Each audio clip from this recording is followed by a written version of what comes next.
할렐루야. 아멘. 제가 예전에 주일학교 사역을 감당할 때에 아이들과 함께 하면서 그때는 이제 강남에서 사역을 할 때거든요. 아이들이 한 10명 정도 다녔습니다. 교회를 한 10명 정도 다녔는데 멀리서 오는 아이들이 많아서 그래서 근처에 사는 아이들이 없기 때문에 전도하기가 너무 어려웠습니다. 그래서 그럼에도 불구하고 또 새 영혼을 모으는 것에 힘써야하기 때문에 아이들이 어떤 것을 흥미롭게 생각할까, 어떤 것을 즐거워할까 하고 많이 궁리했을 때가 있었습니다.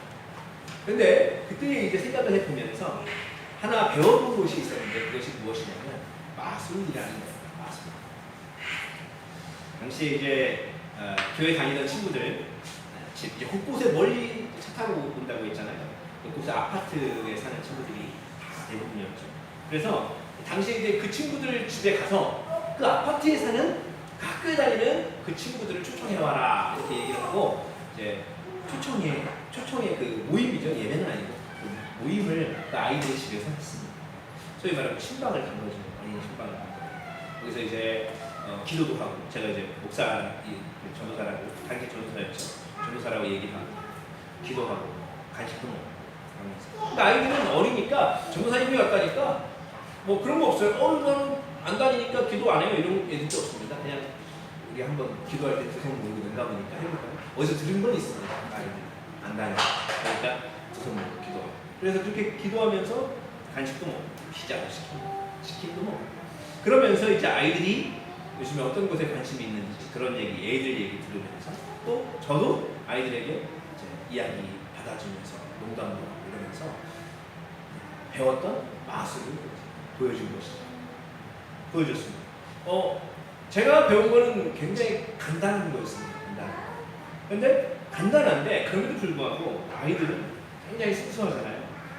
막 있던 것이 없어지고 없던 것이 있어지고 생각하라고 했던 것이 보여지고 막 이러니까 굉장히 신기해하면서 즐거워했습니다. 애들 입장에서는 이제 요술인가 싶은 거죠. 그렇죠? 근데 진짜 없던 것을 생겨나게 하는 것이 아닙니다. 그렇죠?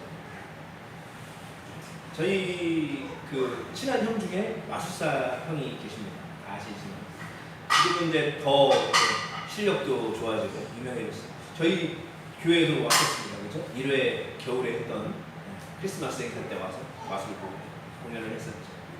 만날 때마다 더 실력이 느는 게 더 보여요. 실력이 느니까 더 재밌어집니다. 마술을 보고 새로운 마술도 또 보게 되고. 근데 이 마술이라는 것이 제가 그때 경험했던 것이 이게 뭐 별거 아닌 것 같은데 아이들의 집중력을 이게 흥미를 유발하는구나. 그래서 그때 좀 우스갯 말이지만 그 마술하고 신방하고 한 것 때문에 애들이 한 5명이 더 왔어요. 근데 이제 TV를 우리가 보면은 더 내로라하는 마술사들이 있죠. 바로 앞에서 눈을 뜨고 아무리 쳐다봐도 그리고 TV에서 봤을 때 TV 어떻게 하나 아무리 쳐다봐도 속임수를 행하는 순간을 우리가 포착할 수 없어요. 그래서 더 신기해요. 그리고 약오르기도 하죠. 어떻게 저렇게 마술은요 이토록 굉장히 신기합니다. 근데 오늘 본문에 등장하는 사람들은요 마술사는 명함도 내밀 수 없는 사람들. 그래서 우리는 그 사람들을 성경에 뭐라고 기록해요? 마술사라고 기록하지 않습니다. 그 사람들은 요술사라고 성경은 기록했어요. 요술사. 이 요술은 무엇입니까? 마술은 속임수입니다. 속임수예요. 근데 요술은 뭐예요? 초자연적인 능력이에요. 그러니까 괴이한 일을 행하는 사람들을 요술사라고 합니다. 근데 오늘날에 요술사가 진짜 있느냐 하면은 감론을박합니다. 그렇죠? 그런데요, 이 요술사는 사실은 뭐 어디서 공연하고 하는 요술사 이런 개념이 아니라 어떤 무당 이런 개념으로 있어요. 그래서 우리가 남자 무당을 박수라고 부르죠. 근데 이제 개역 한글판, 지금 우리는 이제 요술사라고 써 있지만 개역 한글판 이제 번역으로는요, 이전 번역으로는 술객이라고 불렸습니다. 술객 많이 들어봤을 거예요. 그리고 박수라고도 기록되어 있는 성경에 있습니다. 박수. 분명한 것은요, 이들이 신기한 요행을 진짜 부렸다라고 성경은 기록합니다. 근데 본문은 이제 애굽왕 바로 앞에서 그 요술을 행했던 요술사의 이야기입니다. 바로는요, 그 요술사들의 행하는 그 능력, 그들의 능력과 하나님의 능력을 대등한 것으로 여겼어요. 그래서 하나님의 그 본능을 무시하는 행위가 이 본문에 기록되어 있음을 봅니다. 어떤 이야기를 이 출애굽기 8장과 그 앞뒤 내용은 어떤 이야기를 담고 있느냐?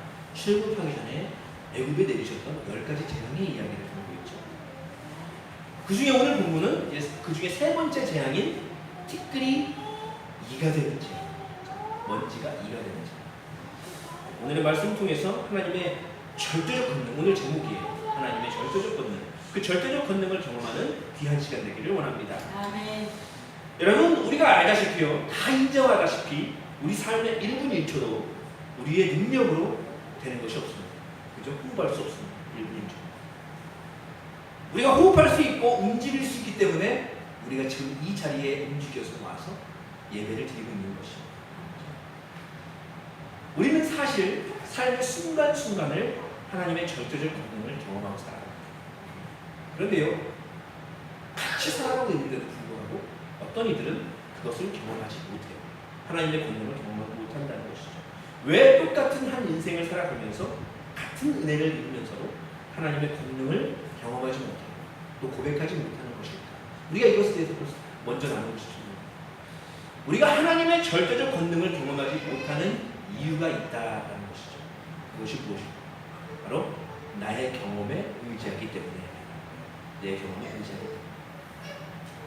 오늘 본문 2절을 먼저 봐야 됩니다. 오늘 본문 2절에 모세와 아론이 이스라엘의 출애굽을 위해서 바로를 찾아가는 내용이 담겨 있죠.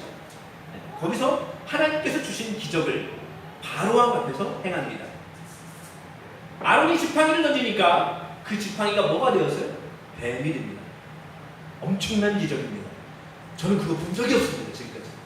여러분은 본 적이 있습니까? 없죠. 근데 이 기적을 만약에 우리 눈앞에 직접 우리가 본다면 하나님을 안 믿을 사람이 있을까? 저는 궁금합니다. 비정상적이죠. 안 믿으면 비정상 아닙니까? 그죠? 지팡이가 뱀이 됩니다. 그런데요, 출애굽기 17장 11절 보면 이렇게 기록합니다. 바로도 현인들과 마술사들을 부르며 그 애굽 요술사들도 그들의 요술로 그와 같이 행하네. 아멘. 이게 웬일이에요? 바로가 데리고 온 요술사들이 똑같이 지팡이를 뱀으로 만들었다. 근데 그러다 보니까 바로의 마음이 어떻게 되냐면 완악해졌다. 완악해졌다. 그래서 모세와 아론의 말을 듣지 않아요. 봤던 행위는 믿었겠죠. 뱀이 지팡이가 되었네. 지팡이가 뱀이 되었네. 이건 믿었겠죠. 그 행위 자체는. 그런데 그것이 누구의 권능이라는 것을 믿지 않았다는 거예요? 하나님의 권능인 것을 믿지 않았다. 왜요? 요술사를 행하자는 거예요. 근데 요술사가 이 모세와 아론이 보였던 이적을 따라했던 것은 이번뿐이 아니었습니다. 그렇죠? 우리 첫 번째 재앙, 10번째 재앙 중에 첫 번째 재앙이 무슨 재앙입니까? 강물이 피가 됩니다. 피재앙이라고 하는 뜻이었죠. 하나님께서 명령을 하십니다. 지팡이를 들어 나일강을 쳐라. 그랬더니 나일강의 물이 순식간에 피가 됩니다. 고기가 죽습니다. 악취가 납니다. 근데요, 안타깝게도 애굽의 요술사들도 똑같이 기록하고 있어요. 안타깝죠. 그러니까 당연히 바로가 하나님을 두려워하지 않습니다. 완악해집니다. 그래서 그 바로의 모습을 출애굽기 7장 23절에 이렇게 기록합니다. 바로가 돌이켜 궁으로 들어가 그 일에 관심을 가지지도 아니하였고. 참 대단하죠. 그 기적을 보면서 대수롭지 않게 여겼다는 얘기입니다. 왜요? 요술사 기도 행하니까. 내가 명령하면 행하는 그 요술사 쫓아들고 행하는 거예요. 그러니까 바로가 대수롭지 않게 여깁니다. 더군다나 하나가 더 있습니다. 상황상으로 믿지 못할 상황이 있었다라는 거예요. 24절, 7장 24절에 애굽 사람들은 나일강 물을 마실 수 없으므로 나일강가를 두루 파서 마실 물을 구하였더라. 아멘. 그러니까 나일강 물이 필요 배랬는데 다른 땅을 파면은 물이 나오는 거예요. 네? 마실 물을 구하였더라 했습니다. 그러니까 마실 물을 구할 정도인 거예요. 상황이. 그러다 보니까 살만할 지경이죠. 백성을조차도 살만할 지경. 그러니까 바로의 마음이 더 그 제안을 가볍게 여긴다. 하나님의 권능을 무시했다라는 겁니다. 아울러서 두 번째 제안이 있습니다. 두 번째 제안은 뭡니까? 개구리입니다. 온 땅에 개구리가 올라와 애굽을 덮습니다. 어디까지 덮었어요? 바로의 떡반죽 그릇까지 덮는다. 얼마나 징그러웠을까요? 그렇죠? 저도 개구리 징그러워요. 저희 형님 목사님은 개구리를 잡았었겠죠? 다리, 뒷다리까지 거먹었다는 얘기까지 들었으니까. 저는 개구리를 못 잡겠다는 거예요. 징그러워. 그래서 개구리 잡을 때 잡아서 이쪽에서 잡아서 저쪽으로 넘겼습니다. 개구리가 저절로 도망가요. 그랬을 정도입니다. 근데 이 개구리가 얼마나 징그러워요?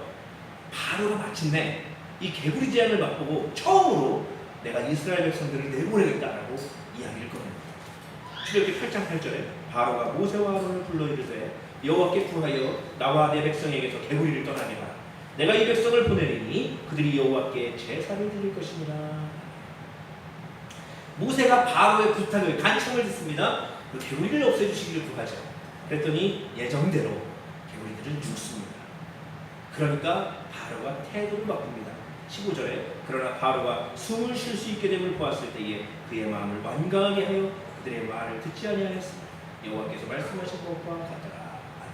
물론 이게 여호와의 계획 안에 있던 일이지만 그러나 바로의 모습을 보면 어떻게 했다는 거예요? 숨을 쉴 수 있음을 보았을 때예요.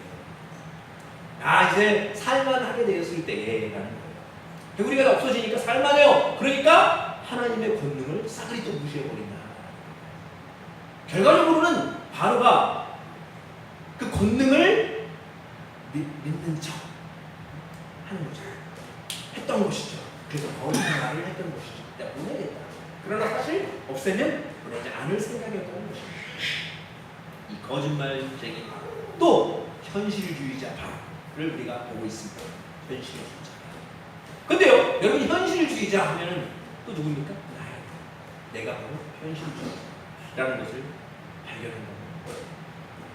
바로가 모세와 아론을 불러서 내가 이스라엘 백성들을 내보낼 테니까 제발 이 제안을 멈추도록 하나님께 너희 하나님께 청할 때는 참 어려웠습니다. 어려운 상황이었어요. 그러나 다시 생각해보니까 아쉬운 거예요. 이거 가지고 내가 이스라엘 백성들을 보낼 수 없는 거예요. 어려움이 지나니까 대수롭지 않게 거기다가 자기 쫄자들 요술사들도 개구리로 올라오게 했어요.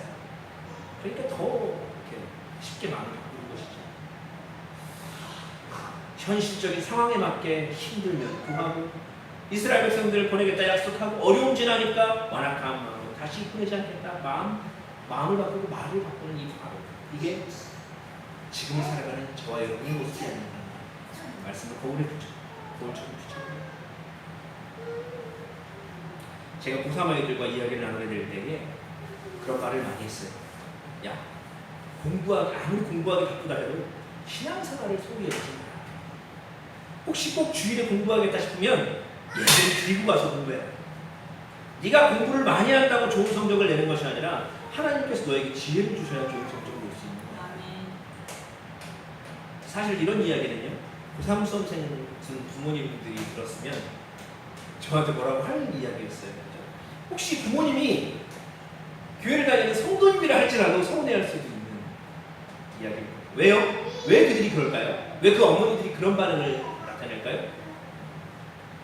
현실의 삶을 보니까 아이들이 공부를 더 열심히 하니까 더 많은 시간을 공부하니까 성적이 좋게 나오더라. 이게 경험되어진 거예요. 이미. 그러니까 더 공부해라 하는 거예요. 그러니까 조금이라도 공부 더 시키려고 어떻게 하는 거예요? 예배까지도 못 나가고 야, 고3 때까지 나가지 마 이렇게 하는 거예요. 교회 다니는 분들조차도.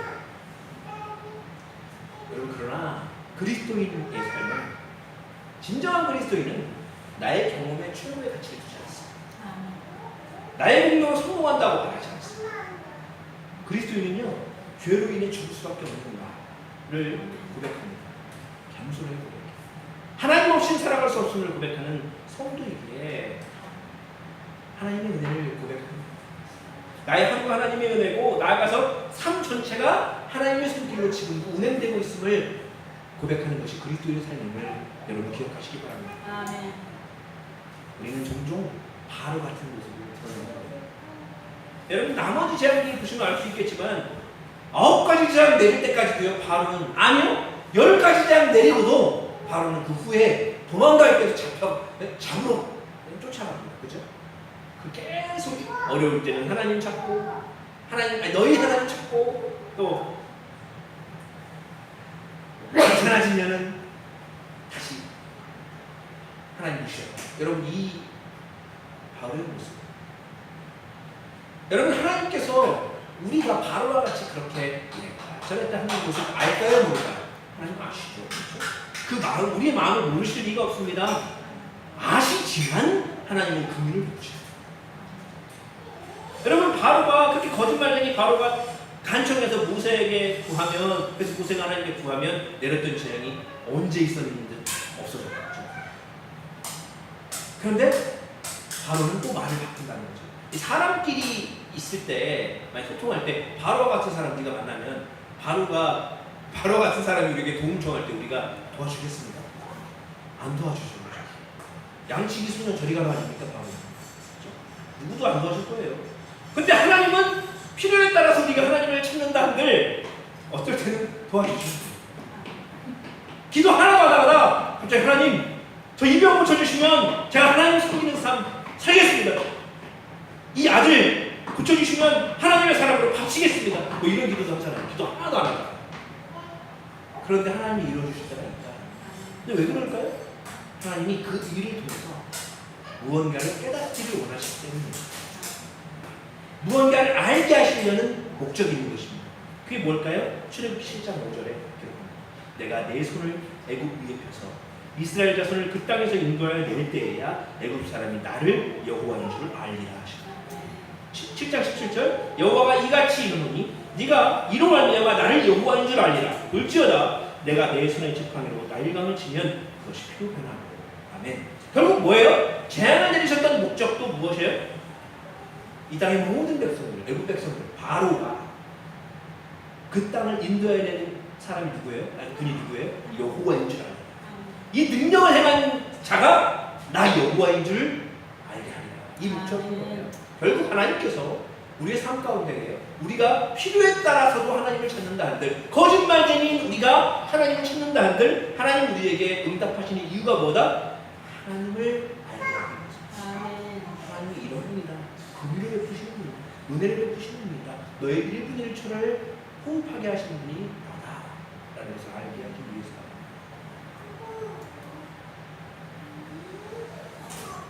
그런데 우리가 이 긍휼과 은혜를 마주하고도 잘 깨닫지 못할 때가 있다라는 거예요.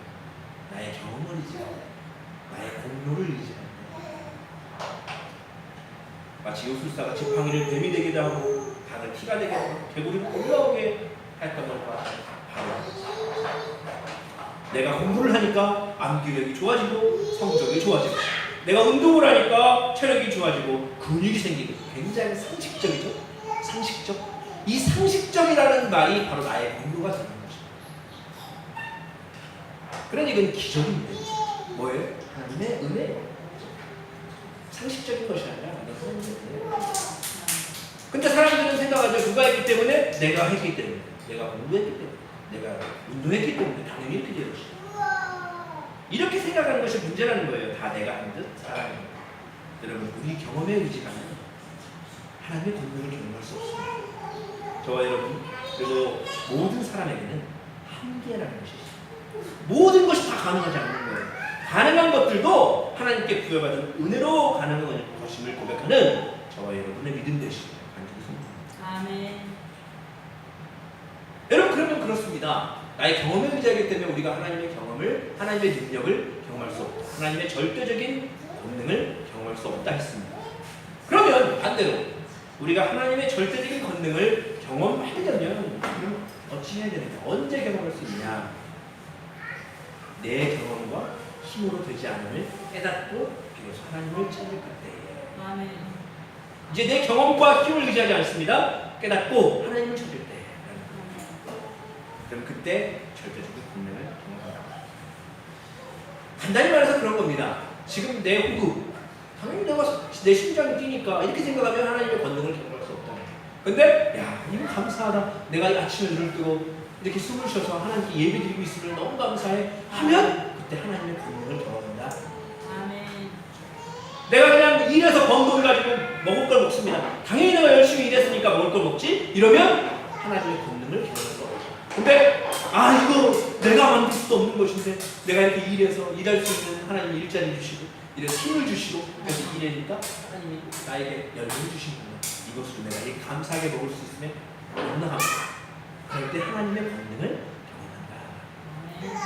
이 본문을 보는 거예요. 오늘 본문의 세 번째 재앙은 이 재앙이라는 거예요. 특별히 이가 되는. 근데 아까 앞에 두 개와는 좀 다른 것 같아요. 자, 뭐가 다르냐? 18절 말씀 보면 18절 말씀 읽어볼까요? 18절 시작. 요술사들도 자기 요술로 그같이 행하여 이를 생기려 하였으나 못하였고 이가 사람과 가축에게 생긴지라. 아멘. 자, 이제는 달라졌죠? 요술사들이 못해요. 이제 요술사들이 못하는 거예요. 이게 바로도 놀랐을 거예요. 아니 이제 쫓아 요술사들 개구리도 올라오게 하는 저것들이 티끌을 이로 못 만든다. 신기했을 거예요. 근데요, 이 요술사들이 고백을 하는 겁니다. 19절 말씀 다시 한번 읽어볼까요? 시작. 요술사가 바로에게 말하되 이는 하나님의 권능입니다 하였으나 바로의 마음이 완악하게 되어 그들의 말을 듣지 아니하였으니 여호와의 말씀과 따라. 아멘. 마치 요술사들이 믿음의 사람들이 된 것 같아요. 됐는지는 모르겠지만 요술사들이 고백하는 거예요. 이제 자기들의 능력 바뀐 것을 깨달은 거예요. 야, 이거 진짜 저 하나님이라는 분의 능력이구나 라는 것을 안 거예요. 그래서 바로에게 이야기하는 거예요. 이것은 하나님의 권능입니다. 이렇게 얘기하고 있는 거예요. 하나님의 백성도 아닌 사람들이. 하나님을 섬기는 백성이 아님에도 불구하고 그 기적을 보니까 자기들도 행할 수 없음을 보니까 고백할 수밖에 없었다라는 거예요. 자기 능력 받기 일이다 생각하니까 고백하게 됐다. 여러분 가끔 간증 중에 불치병에서 나온 받아갖고 하나님을 만나고 신앙생활했다는 간증을 우리가 들을 때가 있지 않습니까? 여러분 그분들의 이야기를 들으면은 결국 결론적으로는 왜 하나님을 믿게 됐습니까? 왜요? 불치병 뭐예요? 의사들조차도 치료할 수 없는 병. 아주 불가능한 병. 의사들이 안 됩니다. 이거는 저희 힘으로는 안 됩니다. 상식적으로는 안 됩니다. 이렇게 했던 것이 치료가 됐으니까 그때에 이것은 하나님밖에 할 수 없구나 라는 것. 하나님의 권능을 경험했기 때문에 비로소 하나님을 믿었다. 장항에 있을 때에 제 고향 땅이 충남 장항입니다. 장항에 있을 때에 우리 다 아시지만 그 송숙자 권사님 있죠. 그분이 저 초등학교 다닐 때에 제가 이모님이라고 부르던 이모 이렇게 부르던 초등학교 두째 번, 그러니까 첫 번, 두 번째, 세 번째 가게가 있었거든요. 그 두째 번 가게의 사장님이었어요. 그러니까 이모 하면서 이모 쫀디기 하나 주세요 막 이러면서 했던. 근데 그분이 무당이 된 거예요. 갑자기 무당이 됐어요. 근데 무당이 됐는데 이제 그분 기억은 잘은 안 나지만 그분이 초청을 했는지 아니면은 그 목사님이 가셔서 그랬는지 그분이 결과적으로는 무당에서 변화해서 지금은 하나님 섬기는 권사님이 되셨어요. 그분이 무당에서 변화를 했을 때 제일 놀랐던 사람이 사실 누구냐 했으면 제가 제일 놀랐었거든요. 제가 이모 하던 분이거든요. 근데 그분이 성격을 제가 알거든요. 근데 그분이 그렇게 온화한 성격이 아니에요. 근데 예수님을 믿더니 온화해지고 진짜 다른 사람보다 예수님 더 믿고 그 다음에 화장실 청소도 계속 하시고 제가 기억하기로. 그러니까 그만큼 잘 섬겼다는 거죠, 하나님을. 왜 그럴까요? 왜 그랬을까요? 이게 무당이 진짜 무당은 그 마귀의 권능을 보면 무당이 되는 거죠. 그렇죠? 마귀의 능력을 자기가 체험하는 무당이 되는 것이죠. 반대로 하나님의 능력을 체험하면 무당 섬기듯 신 섬기듯 하나님 섬기는 거예요. 그러니까 그렇다고 해서 이게 신 섬기듯 섬겼다 해서 가짜로 섬겼다 이게 아니라 송아지 섬기듯 했다 이 얘기라는 게 아니라 결과적으로 하나님의 권능을 체험했기 때문에 그렇게 온전히 하나님을 섬길 수 있는 삶을 살아갈 수 있다라는 귀신도 하나님의 권능을 믿습니다. 귀신도. 야고보서 2장 19절에 그러거든요. 네가 하나님은 한 분이신 줄 믿느냐? 잘하는구나. 귀신들도 믿고 믿느냐? 귀신들 하나님의 권능. 왜요? 그들은 하나님의 권능을 체험하고 늘 체험했고 하기 때문에. 가다라 지방 귀신 들린 자가 불대 귀신 걸려 이야기. 마태복음 8장 29절에 이에 그들이 소리 지르며 이르되 하나님이 아니니 우리가 당신과 무슨 상관이 있나이까? 때가 이르기 전에 우리를 괴롭게 하려고 여기 오셨나이까? 참 아이러니하게도 귀신들이 뭐라고 불러요? 예수님을 하나님의 아들. 믿음의 사람들이 외치는 말 아닙니까? 그죠? 하나님의 아들. 귀신들도 떠는 거예요. 하나님의 권능을 믿는 것이죠. 여러분 귀신들조차도 예수 그리스도를 두려워하고 하나님의 권능을 두려워했어요. 그렇기 때문에 그들이 우리의 연약함을 건드리는 거예요. 그거 알지 못하게 방해하는 것이죠. 하물며 하나님의 백성이라고 그리스도인이라고 하는 우리 삶이 내 모든 삶, 내 보내는 모든 시간들이 하나님의 절대적인 권능 아래에 있다는 사실을 기억하며 고백해야 되지 않을까요? 여러분 한 주간의 삶을 살아갈 때 우리에게 주어지는 시간들과 일용할 양식들과 필요할 때에 채워주시는 하나님의 그 은혜, 여러분 그것을 늘 고백할 수 있게 됩니다. 하나님의 이건 하나님만 할 수 있는 절대적인 권능. 내가 일해서 얻는 것이 아닙니다. 하나님의 절대적인 권능이에요. 아무것도 아닙니다. 여러분 이것을 겸손하게 고백하는 삶이 되길 바랍니다. 말씀을 정리합니다. 여러분 바로는 10가지 재앙을 다 경험하고 나서야 출애굽을 허락합니다.